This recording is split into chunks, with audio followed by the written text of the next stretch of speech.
ఈరోజు రాష్ట్రంలో నిజంగా గమనిస్తే వ్యవస్థీకృత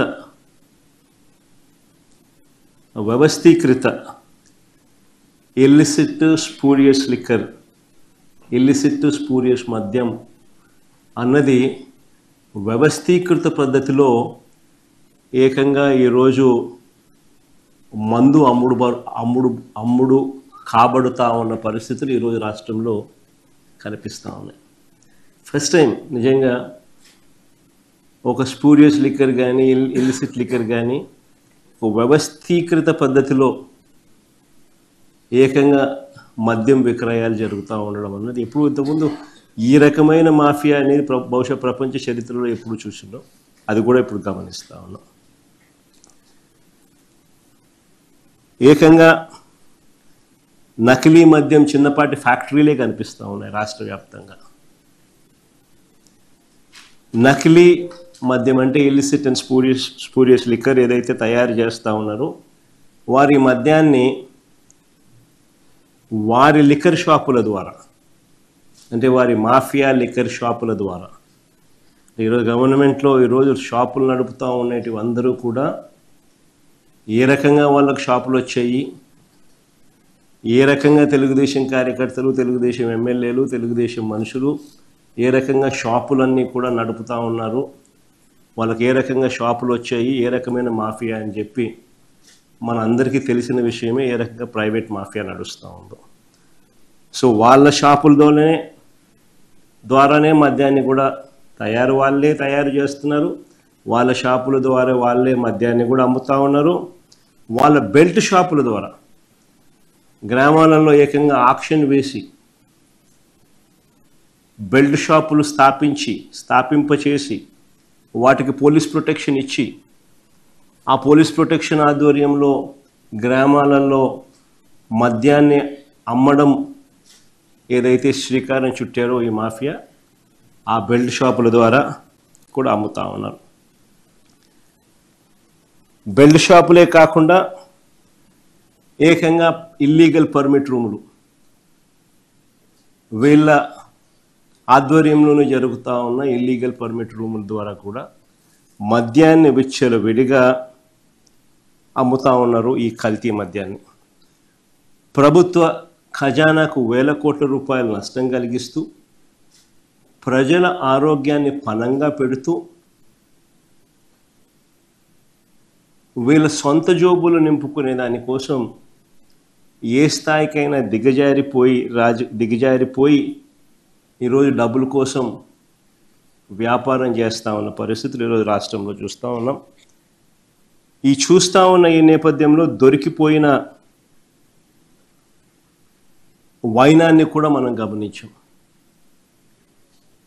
వాటాల్లో తేడా రావడంతో ఇదంతా కూడా బయటకు వచ్చింది. ఒక్క మొలకల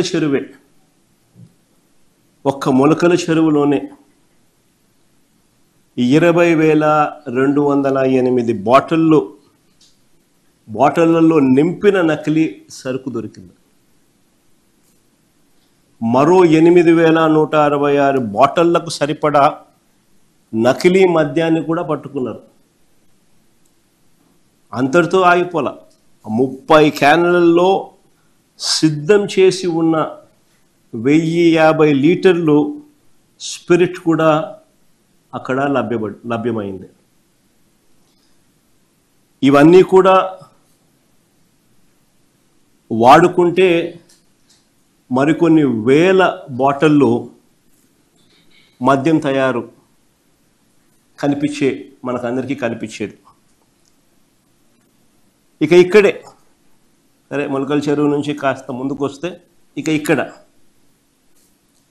విజయవాడలో ఎక్కడైతే సిపి పర్యవేక్షణలో పోలీసులు పనిచేస్తూ ఉన్నారు, ఏ సిపి అయితే చంద్రబాబు నాయుడు గారి అడుగులకు మడుగులెత్తుతున్నాడో,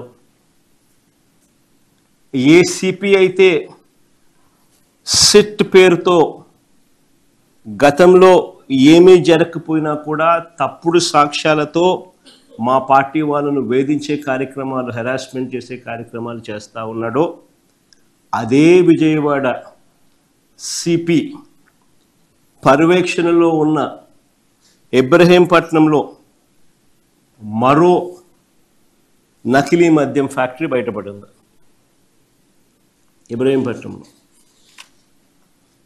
ఇబ్రహీంపట్నంలో దొరికిన నకిలీ మద్యం దాదాపుగా 27,224 బాటిళ్ళు. రాష్ట్రంలో ఇక మిగిలిన చోట్ల ఇంకా కాస్త ముందుకు పోతే రాష్ట్రంలో ఇక మిగిలిన చోట్ల అనకాపల్లి జిల్లా పరవాడలో ఇలానే మద్యం ఫ్యాక్టరీ బయటపడింది. అమలాపురంలో ఇలానే మద్యం ఫ్యాక్టరీ బయటపడింది. పాలకొల్లులో ఇలానే మద్యం ఫ్యాక్టరీలు బయటపడ్డాయి. ఏలూరులో ఇదే మాదిరిగానే బయటపడ్డాయి. రేపల్లెలో ఇదే మాదిరిగానే బయటపడ్డాయి. నెల్లూరులో ఇదే మాదిరిగానే బయటపడ్డ పరిస్థితుల మధ్య ఈ నకిలీ మద్యాన్ని తయారీకి మొత్తం కూడా పరిగణలోకి తీసుకుంటే రాష్ట్రంలో కొన్ని లక్షల బాటిళ్ళు వీళ్ళు తయారు చేసేది వీళ్ళే. డిస్ట్రిబ్యూషన్ నెట్వర్క్ ద్వారా వీళ్ళకి సంబంధించిన ప్రైవేట్ మాఫియా షాపుల్లోకు, వీళ్ళకి సంబంధించిన బెల్ట్ షాపులకు, వీళ్ళకి సంబంధించిన పర్మిట్ రూములకు, ఇల్లీగల్ పర్మిట్ రూములకు అన్నిటికీ కూడా వీళ్ళే డిస్ట్రిబ్యూట్ చేసి అమ్ముతా ఉన్న ఫోటోలు. ఆ ఫోటోలు ఒకసారి చూపించామో మళ్ళీ ఒకసారి రీకాల్ చేద్దాం. ఒకసారి